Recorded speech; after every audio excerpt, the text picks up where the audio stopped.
হ্যাঁ ভোটের মাধ্যমে একটি ইতিবাচক পরিবর্তনের পথে দেশ অগ্রসর হবে বলে মন্তব্য করেছেন তথ্য ও সম্প্রচার মন্ত্রণালয়ের উপদেষ্টা সৈয়দা রিজওয়ানা হাসান।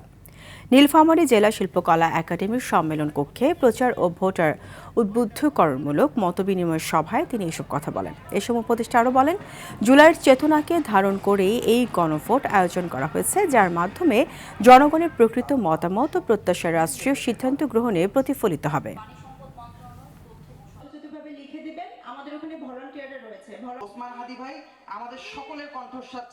যদি পরিবর্তনের পক্ষে থাকেন, যদি সংস্কারের পক্ষে থাকেন, যদি সত্যিকার অর্থে জবাবদিহিতামূলক প্রশাসন চান এবং জবাবদিহিতামূলক রাজনৈতিক নেতৃত্ব চান, তাহলে আপনারা হ্যাঁ ভোটে অবশ্যই সিল দেবেন।